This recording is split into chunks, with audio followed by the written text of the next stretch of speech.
नमस्कार, मैं ज्योतिषाचार्य आशा त्यागी राजमंगल टाइम्स और धर्म मंच के हस्तरेखा सीरीज में आपका हार्दिक स्वागत करती हूं। और उसी क्रम में आगे बढ़ते हुए हमने पिछली वीडियोस में पढ़ा था कि जीवन रेखा और मस्तिष्क रेखा। अब हम बात करते हैं यहाँ पर हृदय रेखा की।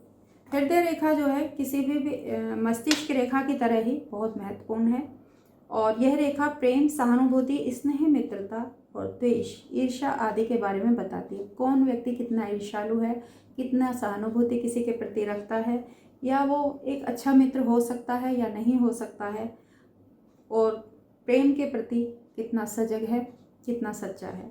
ये सारी चीज़ें हमें ये अपने हृदय रेखा से पता चलती हैं। हृदय रेखा के आरंभ में जो है बहुत सारे जो हमारे हस्तरेखा विशेषज्ञ हैं या हमारे जो भी विद्वान हैं, उन्होंने अलग अलग तरीके की कुछ बातें कही, लेकिन जो वैज्ञानिक दृष्टि से हृदय रेखा है कि गुरु पर्वत के पास से और बुध रेखा के पास कहते हैं। कुछ लोग कहते हैं कि ये गुरु पर्वत के पास है, लेकिन मोस्टली अगर देखा जाता है इसका एंड यहाँ पर है और स्टार्टिंग यहीं से होती है। तो होता है कि सब अपने अपने मत देते हैं, लेकिन अंत में जो माना गया है कि इसका उद्गम जो है यहीं से माना गया है, बुध पर्वत के नीचे से माना गया है। अब यहाँ पे हृदय रेखा का प्रारंभ जो हम मानते हैं, जो सबसे छोटी उंगली है उसके नीचे से कनिष्ठा फिंगर या बुध पर्वत के पास से माना जाता है।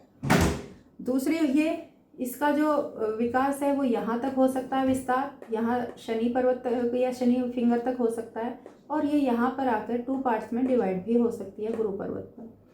तो दूसरी उंगली के नीचे शनि पर्वत के पास से आरंभ हो सकता है, बुध क्षेत्र और रक्षात्मक मंगल के बीच में ये खत्म हो सकती है। हृदय रेखा पहली उंगली के तीसरे पोर से शुरू हो। हृदय रेखा अगर हमारी पहली उंगली के तीसरे पोर से यहाँ से शुरू होती है, यहाँ से हमें होती हुई दिखाई दे, तो हमको जो है उसके बारे में व्यक्ति संवेदनशील, संदेह करने वाला और ईर्ष्या और द्वेष रखने वाला होगा। यदि हृदय रेखा गुरु पर्वत और शनि पर्वत के बीच से आरंभ हो, अगर ये गुरु है और ये शनि है, यहाँ से हमें आरंभ होती हुई दिखाई देती है, गुरु और शनि के यहाँ से आरंभ होती हुई दिखाई देती है, तो ऐसा व्यक्ति शांत स्वभाव और सच्चे मन से प्रेम करने वाला होता है। जैसे कि हमने शनि को कहा है, शनि धैर्य का प्रतीक है, सहनशीलता का प्रतीक है। तो अगर गुरु और इनके बीच में दोनों का यहाँ से इसका उद्गम होता है, तो उस व्यक्ति में इस तरीके की विशेषताएं पाई जाती हैं।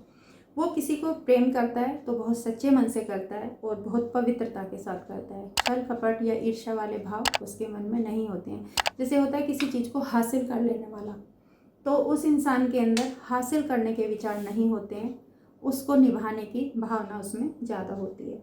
यदि हृदय रेखा शनि क्षेत्र से ही शुरू होती है, यहाँ से जो शनि फिंगर है, हमारी बीच वाली फिंगर जिसे मध्यमा कहते हैं, अगर यहाँ से स्टार्टिंग होती है, हमारी शनि फिंगर के यहाँ से स्टार्ट होती है, तो उस व्यक्ति में गुरु का पुट कम हो गया है, तो सिर्फ शनि का जो है, शनि की नीरसता आ गई है, तो ऐसे व्यक्ति में स्वार्थ की भावना आ जाती है। क्योंकि शनि जिस तरीके की शनि की क्वालिटी है, तो उस व्यक्ति में स्वार्थ वाली भावना ज़्यादा आ जाएगी। गुरु का जो एक त्याग होता है, एक समर्पण होता है, एक विजन होता है, वो कम हो जाता है ऐसे व्यक्ति का, और वो व्यक्ति समाज के लिए अहितकारी साबित होता है। हृदय रेखा अधिक लंबी हो, अर्थात हथेली के अंतिम सिरे तक चली जाए, तो व्यक्ति में प्रेम भावना और ईर्ष्या की अधिकता होती है। प्रेम में भी एक ईर्ष्या का जो होता है थोड़ा सा समावेश हो जाता है। जब हम किसी चीज़ को खोने के डर से चाहने लगते हैं, तो खोने के डर से ईर्ष्या का पैदा होना बहुत ज़रूरी है, या हो ही जाती है, वो स्वतः ही हो जाती है। तो इस तरीके से अगर ये यहाँ तक चली जाती है, तो उस इंसान में ईर्ष्या के भाव आ जाएंगे कि ये चीज़ मेरी है और इसे मुझे किसी को नहीं देना है। तो इस तरीके से जो इसका उद्गम है उसका फलित हम कर सकते हैं।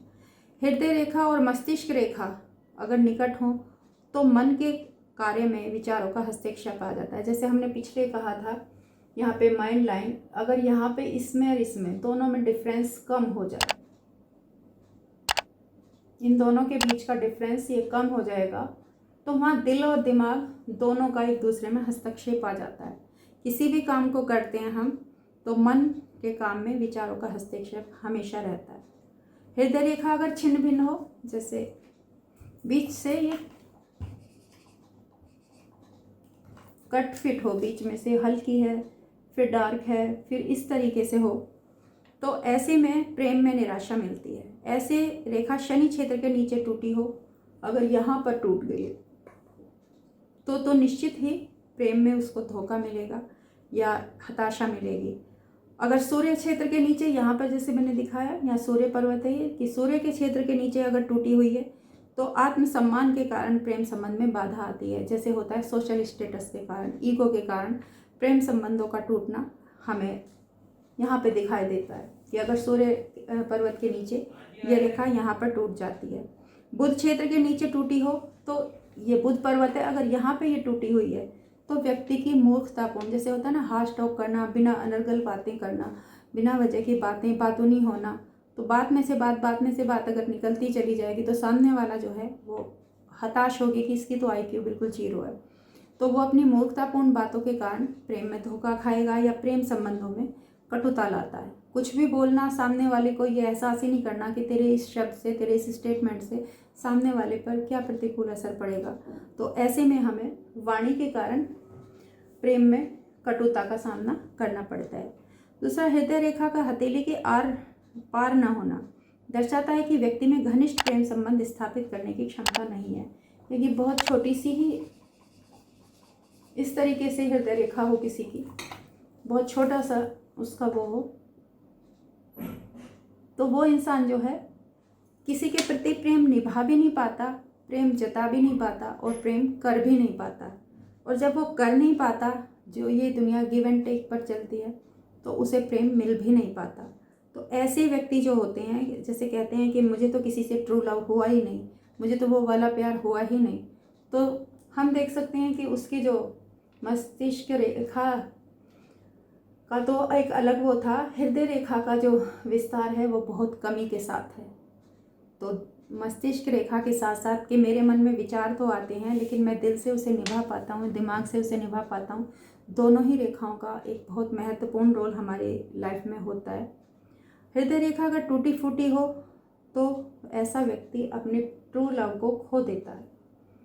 किसी भी तरफ झुकाव नहीं है, किसी भी पर्वत के नीचे कटफिट नहीं है, लेकिन ये अपने आप में कहीं भी से टूट गई, कहीं से निकल गई, कहीं से इस तरीके से है, तो क्या होगा कि ऐसा व्यक्ति किसी कारण से भी अपने प्रेमी को खोता है और लाइफ टाइम उसकी टीस उसके दिल में बनी रहती है। उसे अफसोस होता है उस चीज़ का, उसमें उसकी कोई इतनी बड़ी खुद की गलती नहीं होती है, ये एक नियति का ही वो होता है कि हाँ मुझे मेरा प्यार नहीं मिलेगा। अगर हथेली पर दोहरी हृदय रेखा, कभी कभी किसी के हाथ में इस तरीके से ये रेखा तो बनी हुई है ही है, और यहाँ पे दूसरी भी एक हृदय रेखा जो है छोटी सी बनी हुई हो, तो इसे कहते हैं कि डबल हृदय रेखा या दोहरी हृदय रेखा हो, तो ऐसे व्यक्ति का मन पवित्र होता है, ईश्वर भक्ति में मतलब ज़्यादा आस्था रहती है, परंतु हाथ के अन्य लक्षण भी ठीक होने चाहिए। हम जानते हैं कि किसी भी चीज़ के फलित के लिए सिर्फ एक रेखा महत्वपूर्ण नहीं है, मायने महत्वपूर्ण है वो, लेकिन उस चीज़ से संबंधित फलों के लिए। लेकिन जो ओवरऑल फलित करना होता है हमें, वो हाथ के पूर्ण अवलोकन के बाद ही करना है, उंगलियों की बनावट के बाद, स्किन के स्पर्श के बाद, स्किन कैसी है, तो इन सब चीज़ों को ध्यान में रखते हुए इस रेखा के बारे में विस्तार से दूसरी वीडियो में बताना पड़ेगा, क्योंकि बहुत कुछ अभी बताने के लिए बाकी है, लेकिन समय का अभाव है, तो हम इसको यहीं पे समाप्त करते हैं। अगली रेखा में इसके बारे में और विस्तार से बताएंगे। नमस्कार, धन्यवाद।